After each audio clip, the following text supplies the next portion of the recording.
Good evening and a very warm welcome to you. It is the 27th day of September 2014. Welcome to KTN Weekend Prime. My name is Yvonne Okwara, and today I am not by myself, so I'd like you to help me in reintroducing a face you are very familiar with, and we're so glad to have him on KTN Weekend Prime, a man who brings a wealth of experience.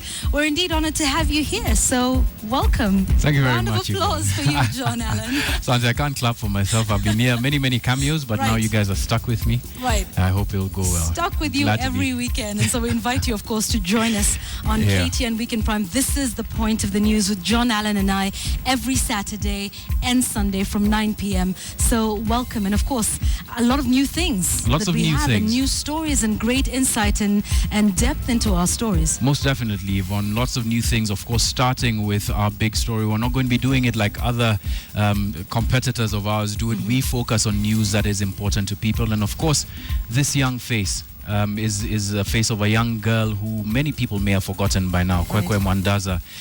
3 weeks ago, she was murdered in Kwale. We're going into her story. Ferdinand Omondi has the story, Murder in the Dark. Really great and interesting and new insights into the death of Kwekwe. Absolutely. And of course, if you want to participate in this on Twitter, at KTN Kenya, at John Alanamo, at Yvonne Okwara, the hashtag we're using tonight is Murder in the Dark. Do make sure you take a look at Ferdinand's story in just a while. But this is not the only story we have for you tonight. Let's take a look at the highlights.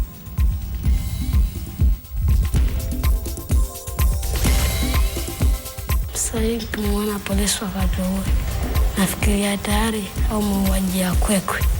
us teachers, we don't believe.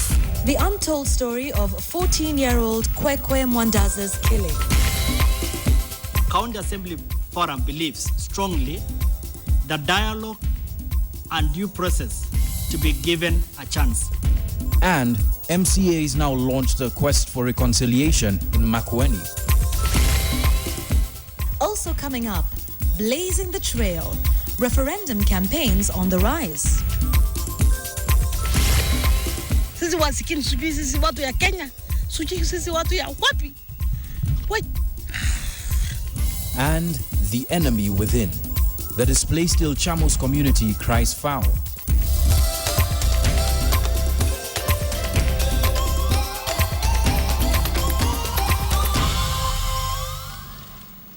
Good evening and welcome to the program. Tonight, many questions remain unanswered in the murder of 14-year-old Kwekwe Mandaza in Kwale last month. The clues remain scanty, even as her family and human rights activists launch a campaign for justice. Is there really hope for justice for Kwekwe? KTN's Ferdinand Omondi reports from Mombasa. Sare za polisi akawaheshimu sana. Wakamua mtoto wa miaka 14, mtoto wa kike, msichana. Na mpaka leo hakuna hata askari mmoja ambaye ametiwa ndani. From the moment the news broke that 14-year-old Kwekwe Mandaza had died, allegedly at the hands of the police, it became apparent that police service was never going to accept responsibility. Initial statements painted the young girl as a vicious attacker who had wanted to harm police officers. Even the cause of her death was registered as cardiac arrest, even though her brains had been blown out. The shooter probably never anticipated that the gunshots that went off in the dead of night, far away from civilization somewhere in the rural lands of Kwale County, would reverberate to this day. Was this a case of self-defense or a brazen act of extrajudicial killing carried out by an officer detailed to enforce the law? A damning second postmortem and the evidence KTN found on the ground points to a different direction from what the police told the country.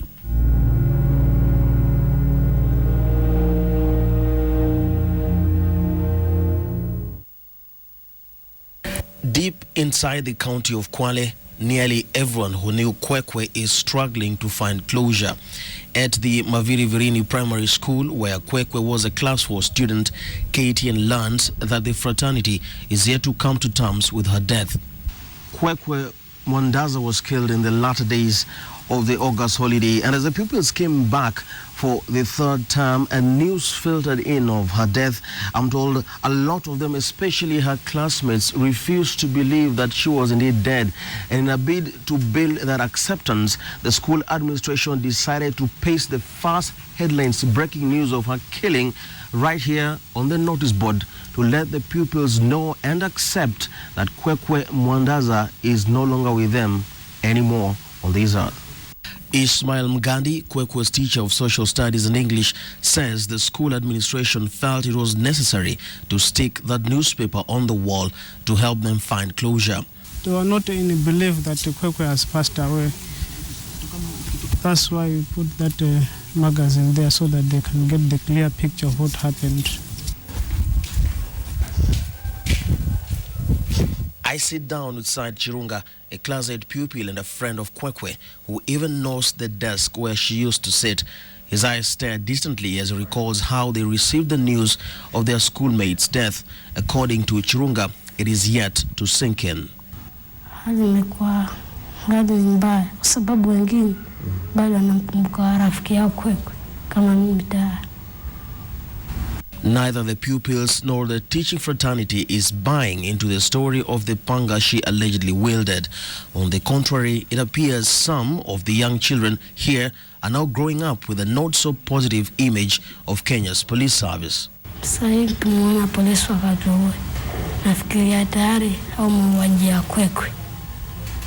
don't know how the situation was during that moment when she was with the policeman, but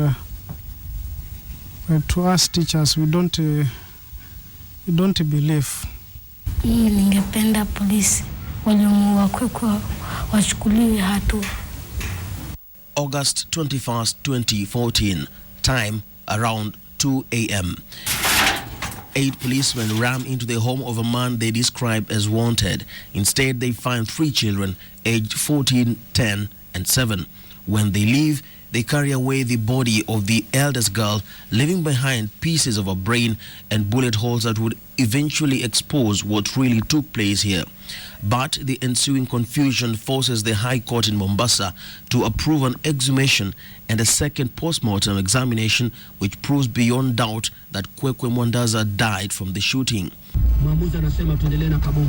KTN made the trip to Makueni where the incident occurred to piece together the clashing details and establish the circumstances that led to Kwekwe's death. Here we find Dalmas Madau, an uncle of the deceased, who leads us inside the house where it all happened. The 10-year-old boy who survived that night, George Mugandi, is currently in his hiding in what the family says is a safety measure, but his account is retold over and over here. Vile nasemekana polisi walikuja hawakubisha, walikuja wakagonga mpaka wakangusha. Kuna kitu nzito sana huko ndani imetengenezwa na simiti.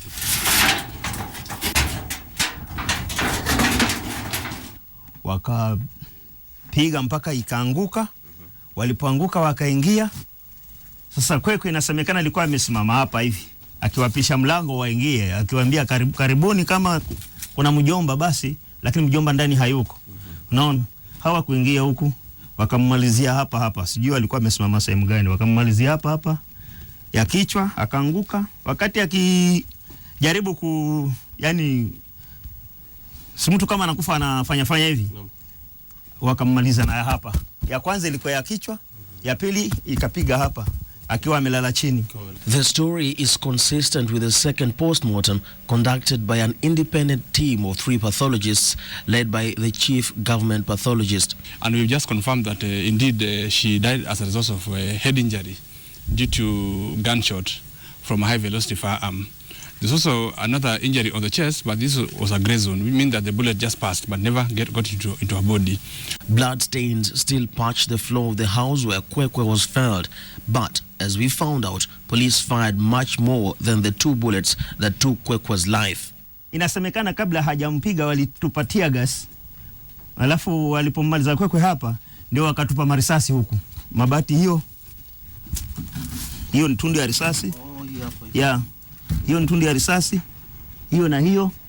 Haya, ile mwenzangu Dickson aliokota ganda hapa. Iliokota ganda moja, shimo la chini alafu na tembe chini. Hapa ni mimi ndio nilichokora sana mpaka ndani, sikupata kitu. Lakini hapa niliokota ganda, hapa nikokota ganda. Alafu Dickson akokota ile risasi yenyewe hapa chini.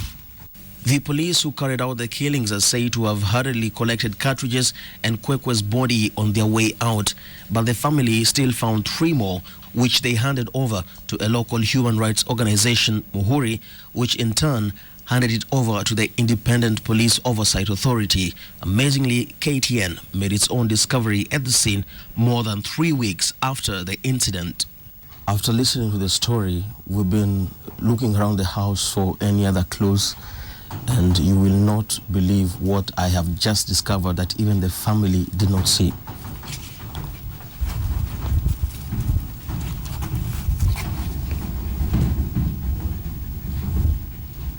This is another cartridge.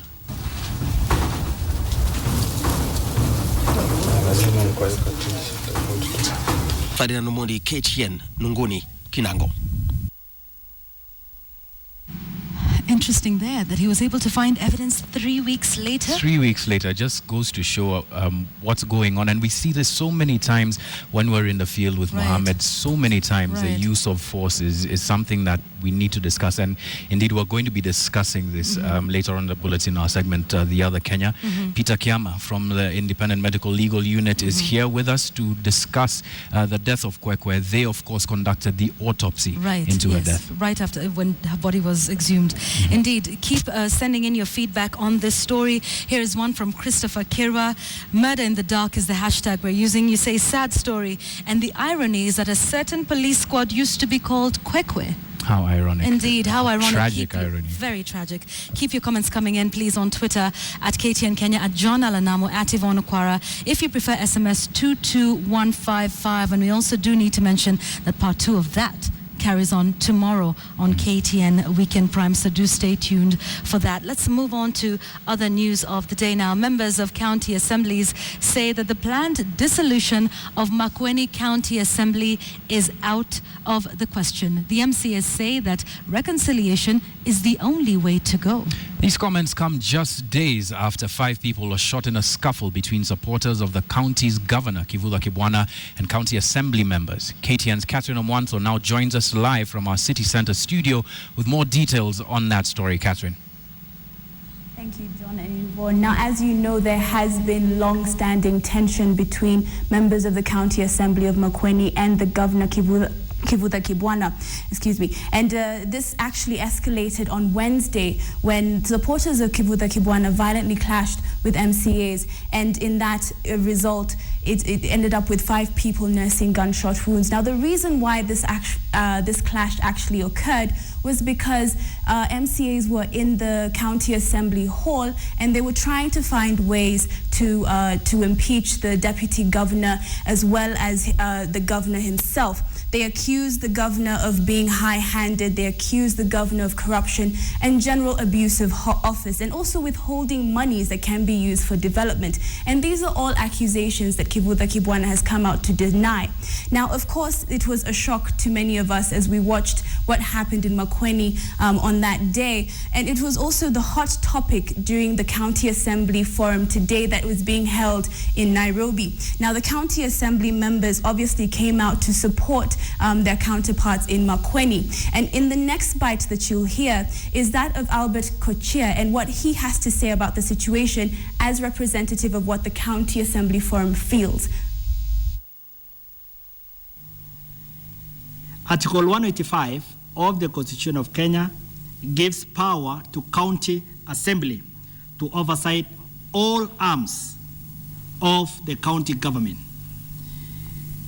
Therefore, any attempt to gag that role is in itself primitive, illegal, premature, and uncalled of.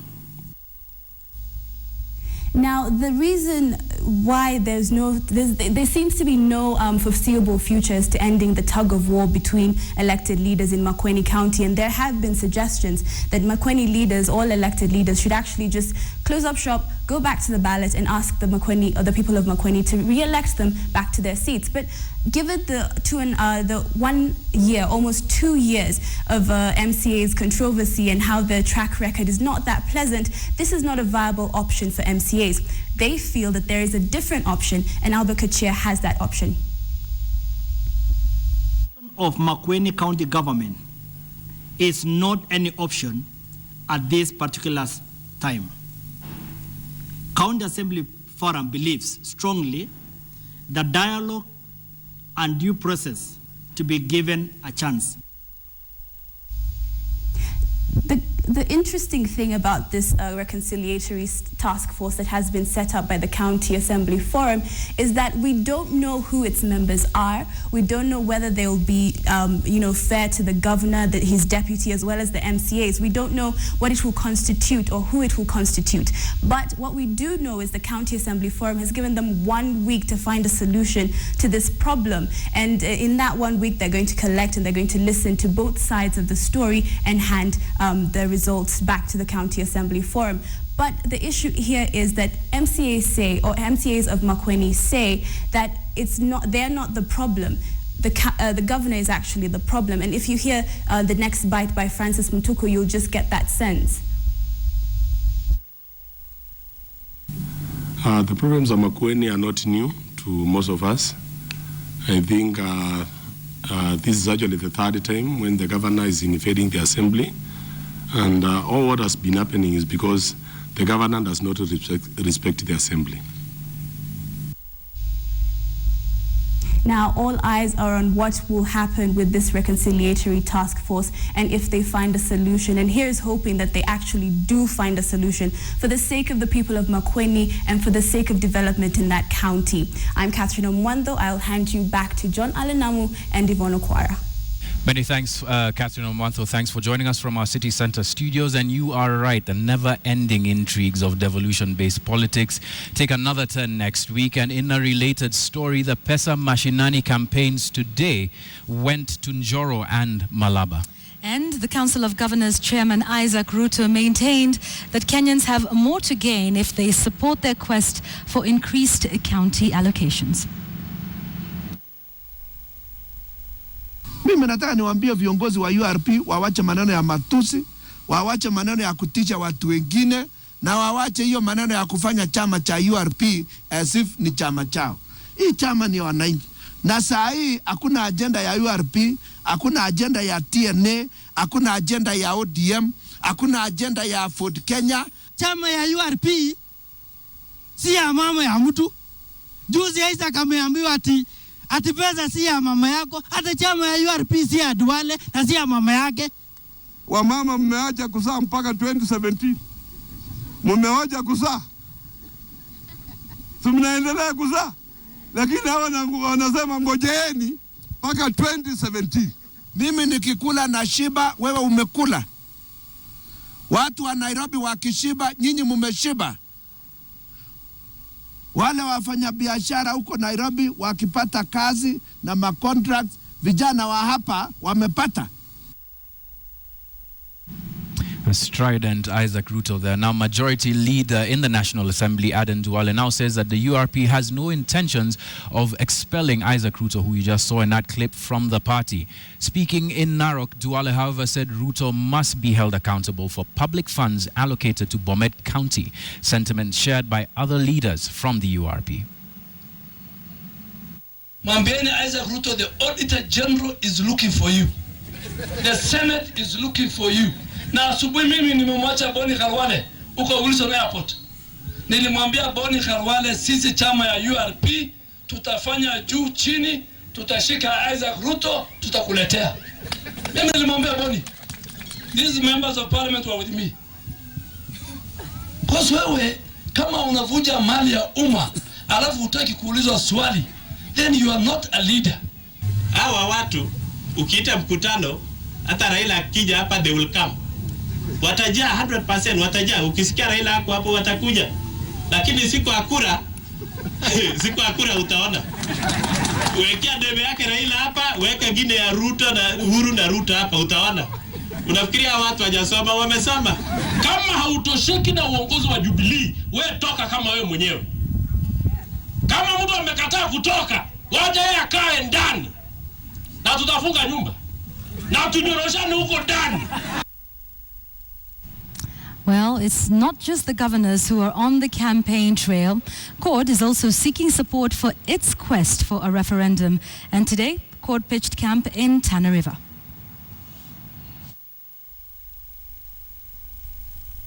Miaka 50 kuanzia Kenyatta wa kwanza mpaka Kenyatta wa pili. Sisi tumeona jambo linaitwa dhulma, ubaguzi na unyang'anyaji. Mheshimiwa Deputy President, tuambie ikiwa it is too early kuleta hapa pesa ya kujenga hospitali ya kujifungua kina mama, basi tuambie ile mbinu utatumia kuhakikisha kwamba kina mama wasishike mimba, ndio shida ya mahali penye watazalia isiwe katikati yao hapa Tana River. Wanaketi kule juu, wanapiga mahesabu, ukishapatiwa mfukoni unakuja kuuza wananchi wa Tana River. Hatutakubali. Sababu tumesema hatutaki mambo ya Mama Gilu kuingilia mambo ya ardhi. Awache tume ya ardhi isimamie. Na tunataka kuweka katika katiba kufunga mkono ya serikali wasiingilie mambo ya ardhi. Wache isimamiwe vile Wakenya wenyewe waliamua kule Bomas of Kenya. You're watching KTN Weekend Prime. This is the point of the news. We thank you for staying with us this far. We want to take a short break right now. Yeah, and after the break, we're still discussing what's on your screen. Hashtag murder in the dark, the story of Kwekwe Mandaza's murder. We'll be getting to the forensic facts with Peter Kiama from Imlu and telling you why her murder should matter to you. That's after the break, so stay tuned. In their own land. The Ilchamus are now camping at Kiserian in Makutano Ward in Baringo County. So just what is brewing within the Ilchamus community? Here is KTN's Kamcha Menza with the answers.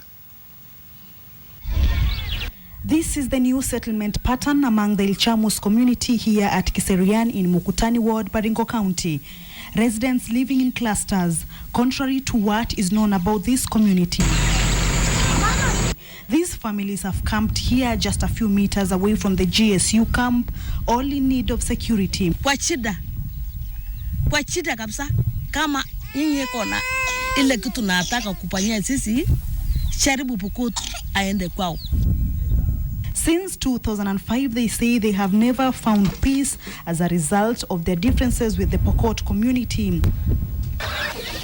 Now they say they cannot access their own land. Machamba yetu yote sisi sasa kuna machamba kwa hapa. Sisi wasikini, sijui sisi watu ya Kenya, sijui sisi watu ya wapi. Kama kwa pali napeleka hiyo maneno, pelekeni mampia ile watu na chunga sisi kwa huko. Sisi jemsi yako na shida sana. Maisha ni mbaya. Watu wamekuwa fukara kabisa, ng'ombe zao zimechukuliwa. Renson Barke is an MCA of Mukutani Ward. He says the Ilchamus have been pushed out of their land more than 30 kilometers away. They say these places have been taken captive by their neighbors, the Pokots. Across this lake lies Rugus location, which they say no one can access. Mtu akitaka kutoka Mukutani kuja Kiserian, kupita tu barabara na pikipiki, anapigwa. So tunaona freedom of movement kwa Mukutani Ward hakuna. Tumesarataka kiuchumi. Accessing the area is a daunting task. They say their enemies are always on the look to get rid of any invaders. Our crew was accompanied by the GSU to the area.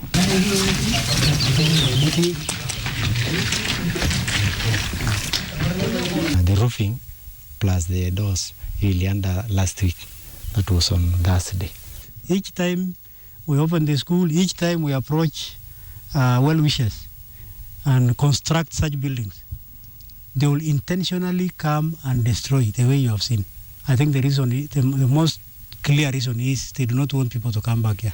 Tension is still high in this area. The destruction of property such as the AP camp, leaving the residents who have now fully vacated this place with more questions than answers of exactly what their raiders could be looking for. Kuna chief's office Rugus. Ukienda ni kama hapa. Rugus primary school. Hii ni afadhali unasawana wall. Rugus unasaenda kuona floor. And I want them settled back in their homes by the government, because this is an issue that the government should take a serious concern. Baringo County Governor Benjamin Cheboy confirmed that the residents have not gone back to their homes after the attacks. Most of the time it is fear rather than not being allowed to go back to their land. They're still fearing to keep the animals in spite of the fact that they are no longer stealing. So you go and keep your animals, you are not sure, you are not completely sure that you are safe. He, however, denied allegations by the residents that the Pokots are in the process of expanding their territory. When you speak to the leadership of the community, that they say that is not the case. But of course, resource conflicts. If you want pasture, it's not taking the land. It is perhaps accessing it is not possible to take land. The residents, however, now want proper measures to be put in place for normalcy to return. But I think with time, with these discussions of security, this insecurity or these threats of cattle theft and vandalization will be a thing of the past. Kamche Menza, KTN at Mukutani Ward, Baringo County.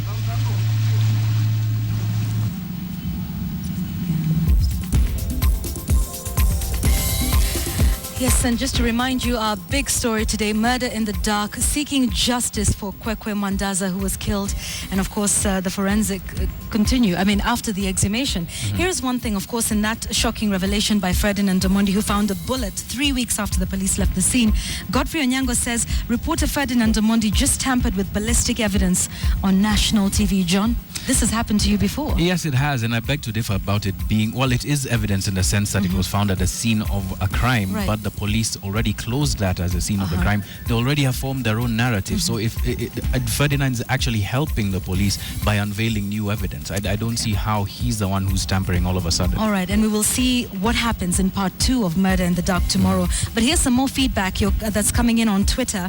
Peter Aminga, we're using the hashtag Murder in the Dark, says CS Olelenko must tell us what is happening with his men. Shame that no leader is condemning this killing, John. This just isn't a popular story for It isn't a popular story. It's been 3 weeks. We haven't heard anything about it in Right. Parliament or from a major politician. Gabriel Dolan here from at Gabriel Dolan 1 says dragging their feet. ODP, the Office of the Director of Prosecutions, Right. dragging their feet. Justice denied. And no explanations. Indeed, and we're seeking to find some explanations and some justice for Kwekwe. So do stay with us. You're having that conversation in just a short while. Right after the break, we've got Peter Kiama from the Independent Medical Legal Unit. He's going to be telling us about the forensic evidence that was uncovered in Maweu in Kwale. Stay with us. Tweet, a quick one before you begin your conversation. If this girl died in Westgate, it would have been a big deal. Now she's poor and dead. That's from Martin Nitram on Twitter. And that's the crux of the conversation that I'm about to have. The socio-economic profile of the people who are killed, according to IMLU, is very interesting and very telling. That's a very sensitive topic, and people debate about The it other on Kenya. The other Kenya, Kenyans. indeed, and the other Kenyans. Right. Let me kick that off now. We've got Peter Kiama in studio. As I had mentioned, he's going to be talking to us about Kwekwe, as well as some of the wider consequences of use of excessive lethal force. Thank you very much for joining us on KTN Weekend Prime. Peter, let me just kick off with one question that a lot of people are wondering about. The police have one story. What is the real story about what killed Kwekwe? Well, thank you for having me on studio, General Lamu. The real story, based on what we have found out from our investigations, is that police used lethal force unnecessarily. What exactly pointed to that? It sounds like a pedestrian question, but let's put this beyond doubt for people at home. What basically points on to, I would like to start from the National Police Service Act. It clearly emphasizes on the need for police to avoid using lethal force, especially on children. If you look at the 6th schedule of the National Police Service Act, it's very clear in Section 3. It says police will always avoid using lethal force, especially against children. Now, this was a child. What danger, what threat would a 14-year-old girl in a county that ranks very low, across all counties with regard to the socioeconomic indicators. What threat would this kind of child pose to 8 armed police officers? In fact, some of the circumstances around how they got into the house are very interesting. What did you find on the ground once you got there? When we went to the ground, we found that the person they were looking for wasn't there. Mm-hmm. And in that room were children. And they used unnecessary force, actually violence, on these children. Yeah. When our team went there, the pathologists and the trauma counselors, the biggest task they had was to calm the children. Yeah. Because the children in that area are so traumatized by this particular act. They never believe that the police can do this to children. Mm-hmm. One child, up to now, we are told, keeps on having fainting spells. One of the extended family members who is in primary school. And since the death, this particular child has been having seizures and these fainting spells. Yeah.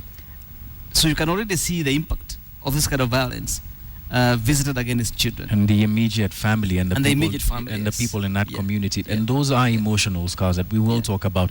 But how about some of the physical evidence? You saw in our report, Ferdinand Omondi found a shell casing 3 weeks after the police were there. Did you find anything that could point again to who specifically could be behind the attacks out of the police that perhaps visited? Thank you. Mawe? They say that facts don't lie. So I'll just state the fact as it is. And that report now is in government hands. Mm-hmm. So I'm not speaking to a report that is confidential. Yeah. When the pathologists went there, we had a team of pathologists going down because we needed a very thorough piece of work. First, we went to the High Court. I would like to thank the judiciary for recognizing that proper documentation is critical to seeking justice for victims. Mm-hmm. The first report did not clearly link the death with a gunshot. Mm-hmm. It linked the death with blunt force trauma. Yeah. Which basically lets off whoever shot this girl. But the second post-mortem clearly links the death to a bullet wound now to the head. That's very interesting that you had this forensic trail of evidence, and of course Ferdinand Omondi was speaking to some of the people on the ground about what happened in Mawe, and the story of the police, very interestingly, hasn't changed very much from the time that first post-mortem was done. I spoke to Ferdinand Omondi earlier and asked him about whether the police had changed their story.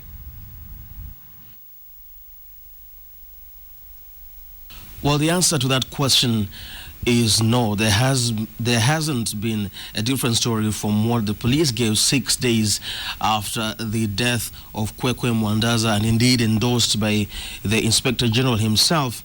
And that is that Kwekwe Mandaza allegedly tried to attack one of the officers before they shot her dead. What is interesting about Kimayo's assertions, if I've been listening and playing back what he said over and over again, they say that they were attacked under the cover of darkness and that she tried to attack them with a panga and happened to break a firearm. And then the other officer saw that and fired at her without knowing whether it was a girl or any other person.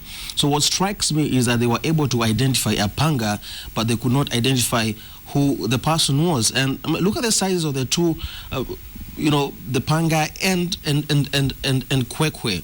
It would be very interesting eyes to see the panga, not see who it is who is attacking them. But that is the official version that still remains. And even after the second post-mortem report showed that the death, really the cause of death, was a single shot from a firearm, the high velocity firearm, that hasn't changed. Remember that the first autopsy report with the police dependent on before carrying out the burial suggested that she died of cardiac arrest. So it still remains very fishy, but nevertheless police are yet to give a second version or explain exactly what could have happened apart from what they said previously, which people really doubt. Cardiac arrest, blunt force trauma. What should we believe from the police's story, Peter? I mean, it seems to vary with every passing day. I think for now the facts are clear. There was a gunshot to the head. Yeah.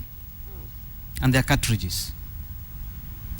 Luckily for the team that went out to do the post-mortem, the body was intact. Mm-hmm. So there's no way they were going to miss the evidence that was there on the body.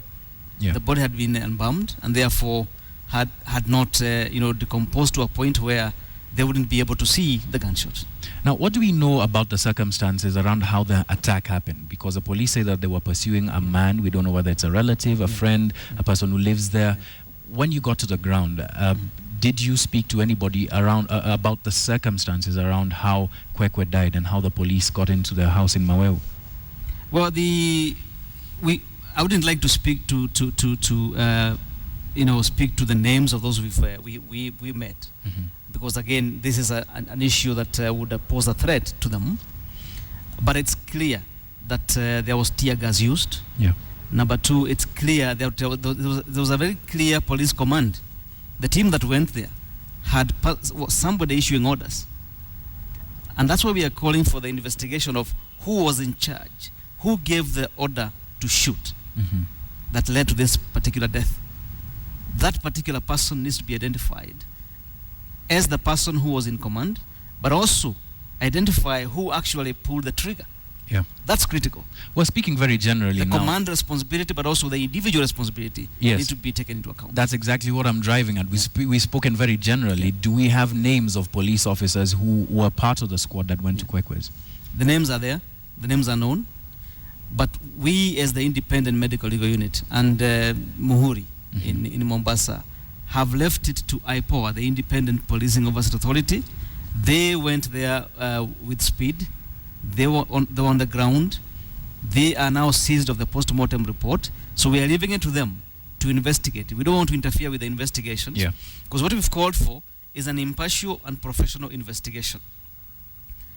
But having said that, we do also see a situation whereby the witnesses, who I don't want to mention, need protection. Because remember, a few weeks ago, we had a police witness in Kasarani police station, in a death at Kasarani police station, shot dead. Yeah. So we would like to see the witnesses properly protected, including the children who were in that room with Kwekwe Mandaza. No, that's very important. Let's just skip back up for a moment to the identity of the person who the police were allegedly pursuing. Now, I spoke to Ferdinand, like I had said earlier, and also asked him about what we know about the identity of the man who the police were pursuing when they got into Kwekwe's and shot her in the head.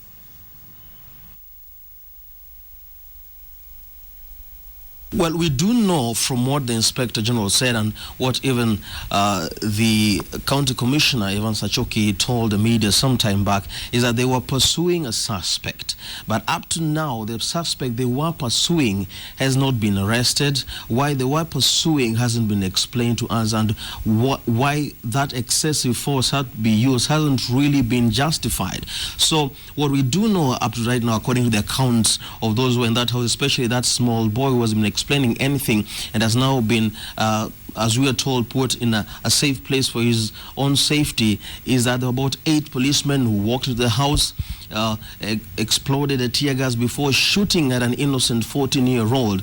But the police haven't come out clearly to say exactly who this person they were looking for and why. And that is one thing that also has been reiterated by the family lawyer, Harun Dubi, who is saying it appears rather ridiculous that somebody can die on account of another suspect.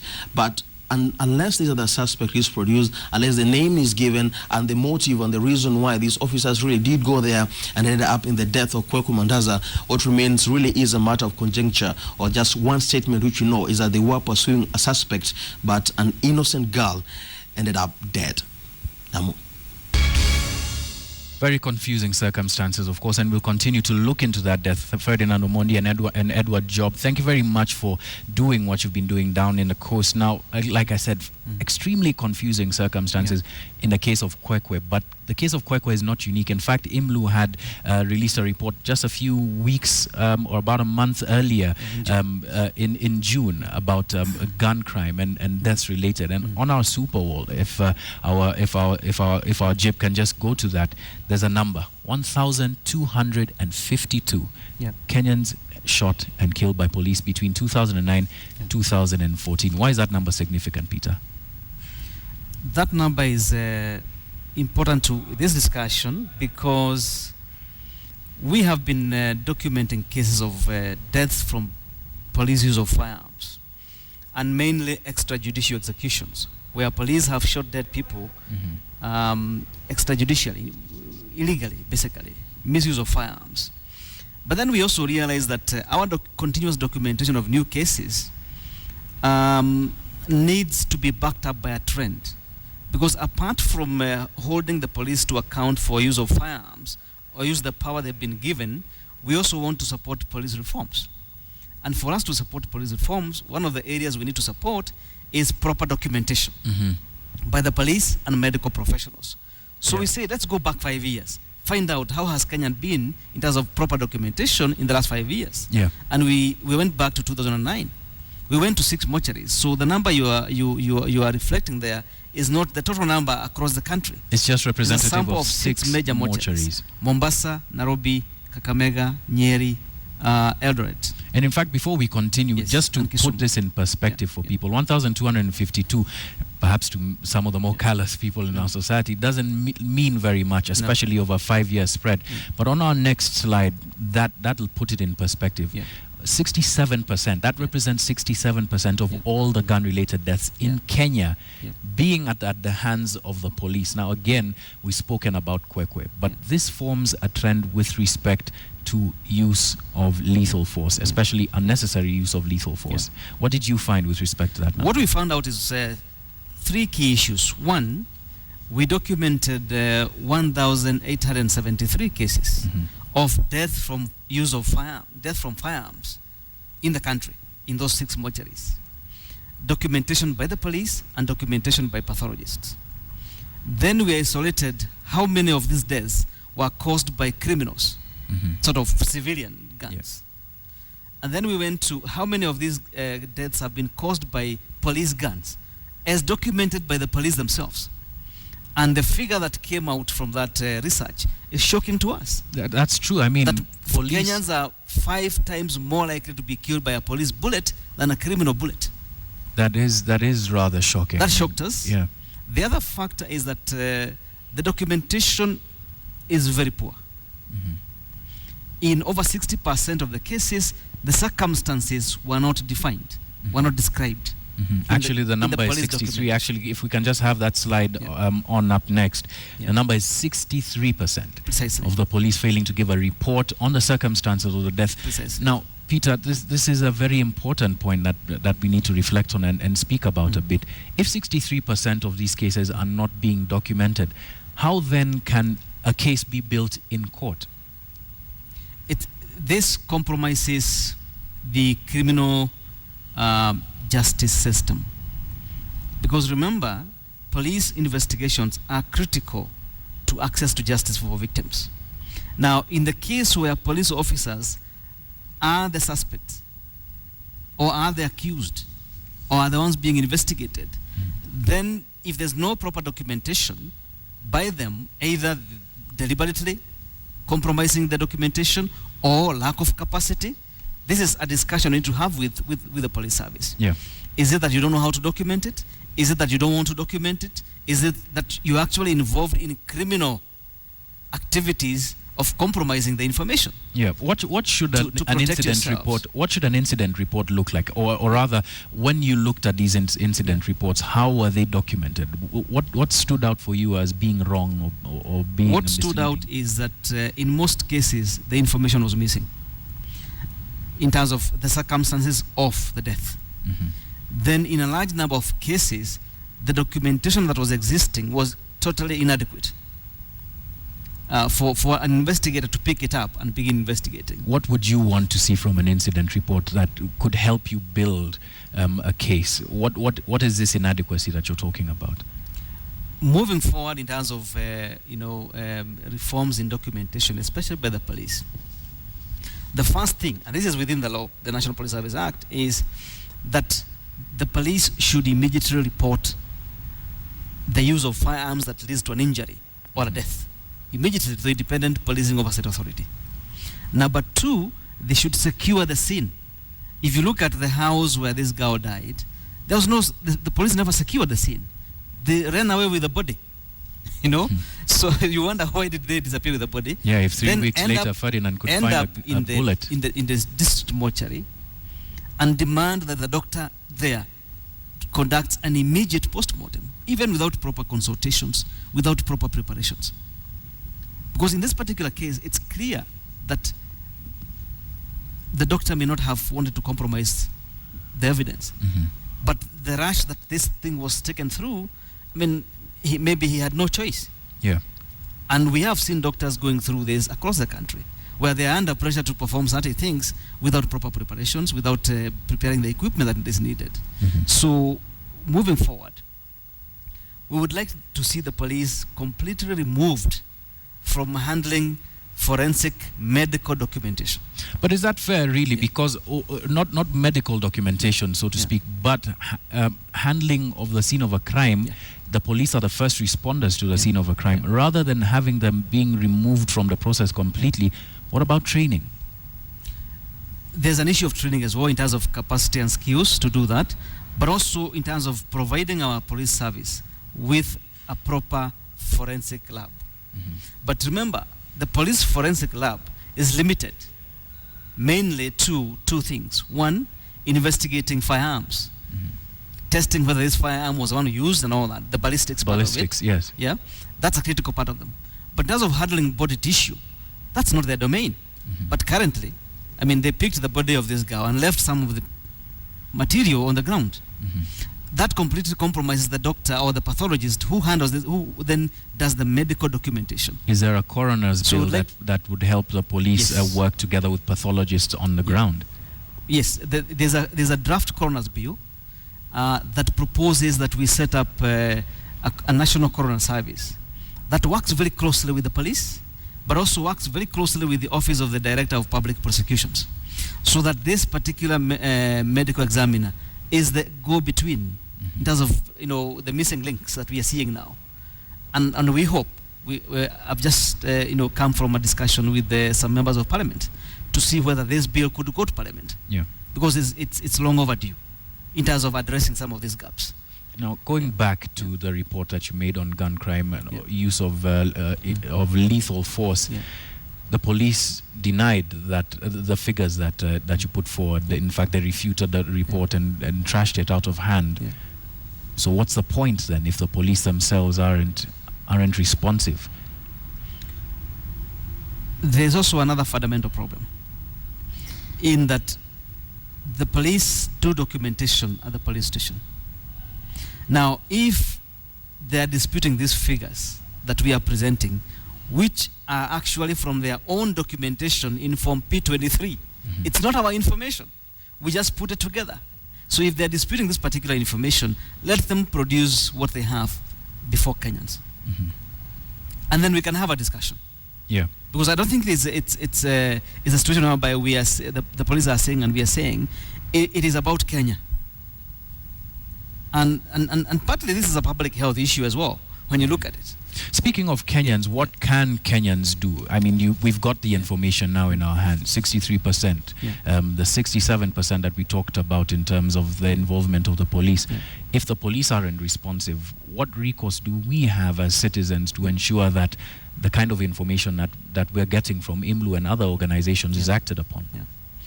The first thing I would like to encourage Kenyans to do is to believe that the situation is very, very bad. In the last 2 days, we have received cases of another, 6 people dead. 3 boys picked up in Rongai, in Kajiado County, and found by police and found dead. So it's continuing. The difficulty we have with the public perception is that this is good riddance. Until one of their own dies, then they say, yes, it's a problem. I would like to call upon Kenyans to ensure that anybody who is violated by the police is not immediately regarded as a criminal. Under the law, all of us are suspects. In case the police arrest you, they arrest you as a suspect, not as a criminal. until you are tried and you go through due process. Yeah. So what I would, first of all, I like to appeal to Kenyans is, please do not condemn without, due process. Now, those are number two, please volunteer information. Let us continue documenting.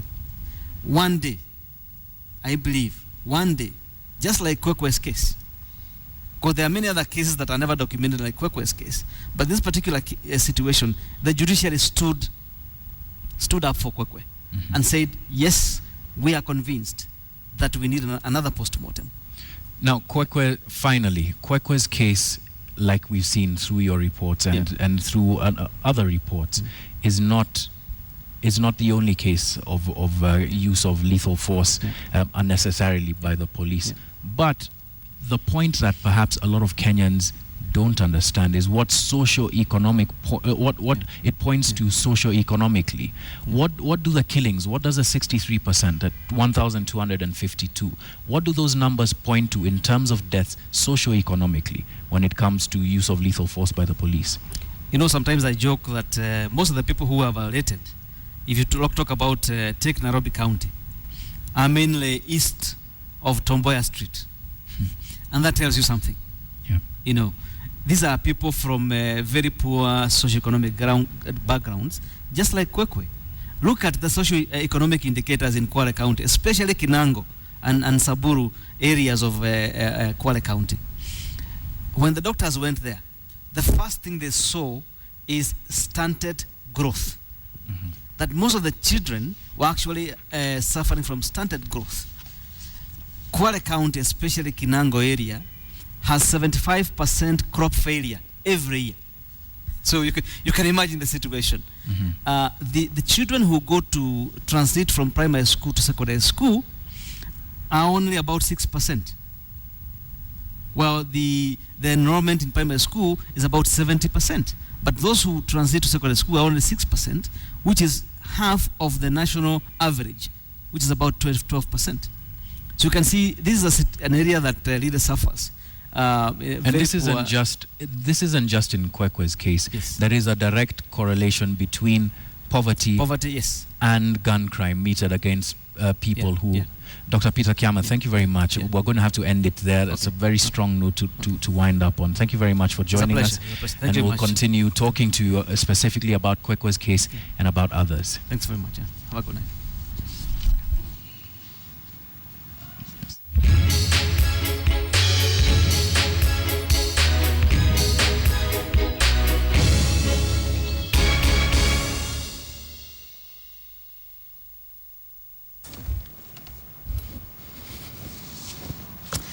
Some very sobering statistics there. Extremely sobering, and that's exactly the point of this segment. The other Kenya, just putting in perspective what it means for in the death, for instance, of Kwekwe, or in other cases, that it has a wider social implication. Absolutely. And just in case you're thinking, well, that's about Kwekwe and that has nothing to do with me, as we saw in those statistics with John and Peter Kiama earlier, 67% of all gun-related deaths in Kenya are at the hands of the police. 1,252 people. That could be anybody. It could be your mother, could be your brother, could be anybody you know, your friend or your colleague.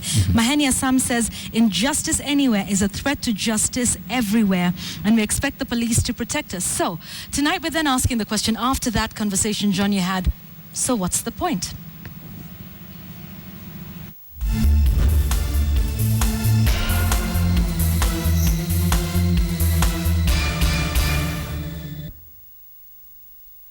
What is the point indeed? This is it. This is what we know right now when it comes to seeking justice for Kwekwe. We know that that second post-mortem links the death to a bullet wound to the head. The police, of course, you remember, had earlier claimed that she died from blunt force trauma. They, by the way, are yet to respond to these new findings, so we're waiting to see. What is the point? The point is justice for Kwekwe. Now, in order for that to happen, the following questions must be answered. A, who was in charge on that night? Who gave the order to shoot? And who indeed did take that shot? And who is that suspect that the police are still in search of today, as we heard Ferdinand Omondi there when he spoke to John Allen Namo a little earlier. Also, for justice for Kwekwe to be found, witnesses need protection, as Peter Kiama of Imlu so aptly put it. And now it lies in the hands of the Independent Policing Oversight Authority, who now have the report in their hands and who now must act in order for Kwekwe to find justice. And that is the point.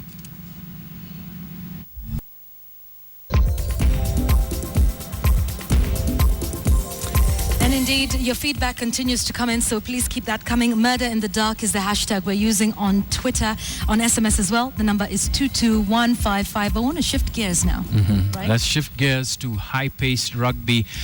Lynn Washira is in our second studio. Lynn, you've been following what's been going on at the Safaricom Sevens. Tell us about what's happened during the day, but more so about the absence of quite a number of key players, Lynn. Yeah, of course, it's true. The 19th edition of the Safaricom Safari Sevens kicked off yesterday, but in earnest today, with most of the key players missing in action. But that story and many more will be coming up after a short break. Do stay with us. A very good evening and welcome to tonight's edition of KTN Sports. I'm Lynn Washira, and today the National Rugby Sevens coach Paul True has confirmed that Kenya has no space for the veteran players who recently boycotted training due to the new contractual formula introduced by the Kenya Rugby Union. The young team that is representing the country at the 19th edition of the Safaricom Safari Sevens are expected to don the national colours to the first leg of the IRB series in Gold Coast, Australia. Kenya National Seven head coach Paul True has been a busy man on the second day of the 19th edition of the Safaricom Sevens Rugby. Overseeing 3 Kenyan teams is no mean feat. The young lads have had an impressive outing, and irrespective of a positive or negative result, True is contented that from the 3 Kenyan lineups, a formidable team that will carry the Kenyan flag during the first leg of the IRB 7 series in Gold Coast will be formed. The team that will be selected for Gold Coast will come out of these teams that's playing Safaricom Sevens. I think, we made it clear from the onset that no player is going to play in Gold Coast unless he's playing Safaricom Sevens. They cannot feature because they're not training. There's no coach who will trust a player who has not trained with him. You don't say you have been training. You train as a team. There's a team game. It's not an individual game. A section of the rugby critics hold a contrary opinion. Tunawahitaji kabisa, hao watu lazima wawe huko. Bila hao watu tutapigwa kiboko cha punda. If we go with this team that we have during the Safari Sevens, we're gonna lose badly. We're gonna lose badly, and I don't think we have what it takes. This, however, does not mean that the current crop of players lack what it takes to play in the big league, such as the IRB series. If new players, even if they don't perform now, we shall see the result as time goes by. The Safaricom 7 is offering the Rugby Union and the team management a platform from which a new face of rugby will be built. Because selection is not done in Facebook. Selection is not done in the Twitters. Selection is done at training, where you convince the coach that you're the best player to play that particular position. It's all about the jersey. It's all about playing for your country. It's about playing for every single Kenyan out there. And I think this is what these guys are also going to show out there. More is expected from the Rugby Union and the head coach. And after today's display by the Kenyan teams, a question that will beg in many rugby lovers' mind for some time is this the positive way to build the sport of rugby in Kenya? The Kenya Rugby Sevens team has failed to sparkle during a number of its recent international outing. But with the new recruits, this might be the new brighter hope for Team Kenya. And what these players need is some little hope and belief. Moses Wahisi, KTN Sports. And I definitely agree with Moses Wahisi that these players should be given a chance. And moving on, Commonwealth and Africa javelin champion Julius Yego received a king-size reception when he landed in his hometown of Kapsabet. His former school Kapsabet boys played host to Yego's homecoming party. Yego landed in a police helicopter and was welcomed by tens of hundreds of his fans. A sip of the traditional sour milk mosaic started off the heroic reception of a man whose powerful throws have wowed many across across the globe. Yego, who has over time earned the nickname YouTube Man, has had an impressive 2014 season that saw him become the first African to win the Commonwealth Games javelin title. He also defended his African title at the Africa Athletics Championships in Morocco. Kapsabet Boys is always my second home because this is the place which really changed my life as a sports person. You see this stadium, I was in this, it's not a stadium because Kiwanja. I was in this Kiwanja for 4 years, the whole 4 years when I was in Kapsabet Boys.